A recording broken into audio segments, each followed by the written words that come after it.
Donc toujours acide-base, pH, acide faible ou base faible essentiellement. Et on va essayer de comprendre comment on arrive à construire ce qu'on appelle le diagramme de prédominance. Donc on va repartir d'un couple acide-base. Acide-base, le plus simple, AH. Sa base conjuguée, A-. Cet acide faible se dissocie dans l'eau pour former aussi les ions H3O+. On remarque bien ici que si c'est un acide faible, on aboutit à un équilibre, il n'y a pas de réaction totale, autrement dit, à la fin, dans l'état final, on aura des A-, des H3O+, mais aussi encore des AH. On aboutit alors à un équilibre entre ces différentes espèces, et cet équilibre est caractérisé par une constante qui a toujours la même valeur si on reste à 25 degrés Celsius. Cette constante, elle s'exprime en fonction des concentrations de l'espèce A-, de l'espèce H3O+, et de l'espèce AH. Ka, constante de dissociation d'un acide faible. Alors souvent c'est pas le Ka qu'on utilise, comme on utilise assez peu Ke égale 10 puissance moins 14, on va utiliser le logarithme de cette constante. pKa est défini comme l'opposé du logarithme de Ka. Alors si on retransforme toute cette expression en utilisant la fonction logarithmique, on aboutit alors à cette expression un petit peu plus compliquée au premier abord, mais qui va nous permettre de faire le lien entre le pH d'une solution et les concentrations des deux espèces A- et AH dans la solution. Et c'est ça qui va nous permettre d'établir le fameux diagramme de prédominance. Donc je reprends cette expression et je m'aperçois de quoi?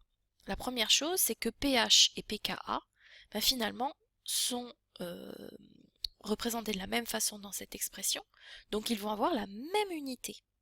Et c'est ce qui va nous imposer des valeurs de Ka en solution aqueuse. Les pKa, seront toujours compris entre les bornes de notre pH, donc entre 0 et 14. Pour rappel, un acide fort aurait un pKa de 0 et une base forte, l'inverse, a un pKa de 14. Alors qu'est-ce que ça va faire? On va regarder un petit peu ce qui se passe au niveau de l'expression de ce rapport. Si la concentration des ions A- est égale à la concentration des ions de l'espèce AH, à ce moment-là, le rapport entre les deux est égal à 1.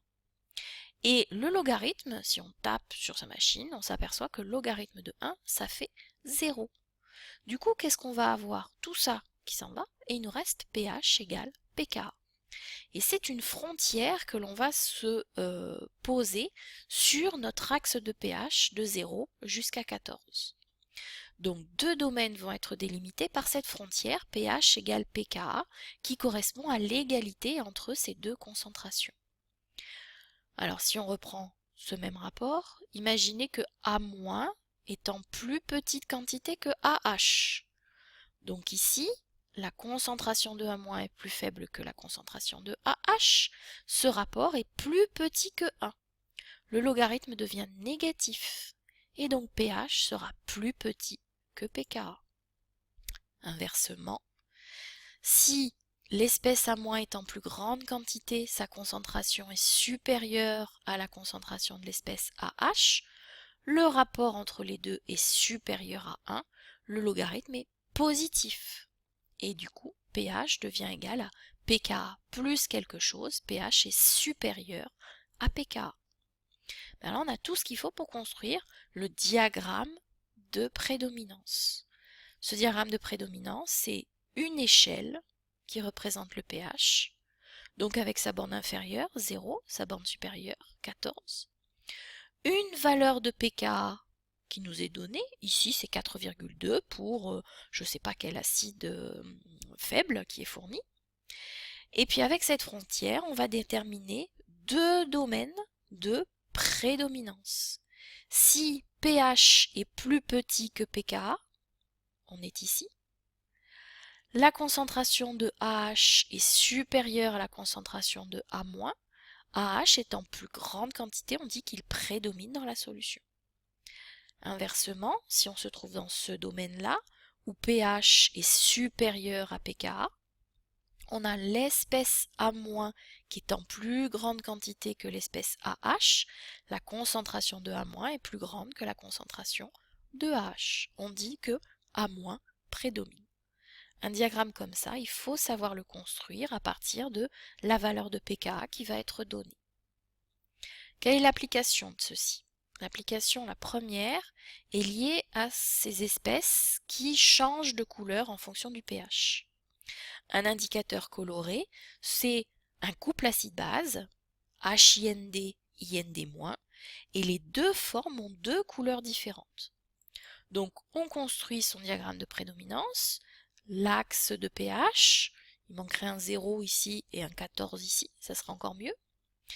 On indique la valeur du pKa de notre couple HIND, IND-. Pour un pH qui est plus petit que pKa, la forme HIND est prédominante, elle va imposer sa couleur jaune. Pour pH supérieur à pKa, c'est IND- qui est prédominant, la forme basique, et qui va imposer sa couleur bleue. Alors ça, c'est la théorie simplifiée. Maintenant, qu'est-ce qui va se passer? Quand on est juste dans ce domaine-là, où finalement personne ne prédomine, on va avoir des quantités de HIND et de IND- qui sont très proches l'une de l'autre. Donc tous les deux vont apporter leur couleur. Et si le jaune et le bleu se mélangent, ça fait du vert. Donc on ne va pas avoir une frontière pile à 6,8, mais un petit domaine autour de ce 6,8 dans lequel on aura les deux formes qui seront présentes en quantité pratiquement égale. Alors souvent on s'impose pKa moins 1 et pKa plus 1. Bon, mais le seul diagramme de prédominance que vous avez à savoir construire, c'est la partie du haut. pKa, la forme acide qui prédomine en dessous, la forme basique qui prédomine au-dessus. Autre application liée aux acides aminés dans le domaine biologique. Oui, donc voilà ce que j'ai dit. Alors, les acides aminés dans le domaine biologique sont ce qu'on appelle des ampholites, et donc liés à deux couples acides-bases. Donc par exemple ici, je vais avoir la glycine, par exemple, avec sa fonction acide carboxylique et sa fonction ici amine. Ici, les deux formes sont, avec leur proton H+, on a une forme qui au total est chargée positivement. Elle est en couple avec sa base conjuguée, ici, le proton H+, est parti, avec un pKa qui nous est fourni pour ce couple-là. Mais ce qui se passe aussi, c'est que cette espèce a encore un proton H+ à perdre. Pour former la base conjuguée qui se trouve ici, vous voyez qu'on a perdu un H ici, avec un deuxième pKa. On a construit une échelle de 0 à 14, montrant que pour un pH inférieur au premier pKa donné 1,9, c'est cette forme-là qui prédomine. Pour un pH compris entre les deux pKa fournis, c'est cette forme-là. Et pour un pH supérieur au deuxième pKa, c'est cette forme qui va prédominer. Autre exemple, c'est le cas de HCO3-, qui est un ampholite. S'il récupère un H+, c'est H2OCO2, donc le CO2 dissous dans l'eau. Inversement, s'il perd un proton H+, on forme les carbonates CO3 de moins. Deux couples, donc deux pKa. On va placer ces deux pKa sur l'axe de 0 jusqu'à 14. La première forme la plus acide dans ce domaine pH inférieur à pKa1. L'ampholite coincé entre les deux pKa. Et puis la forme la plus basique qui va se trouver pour un pH supérieur au deuxième pKa.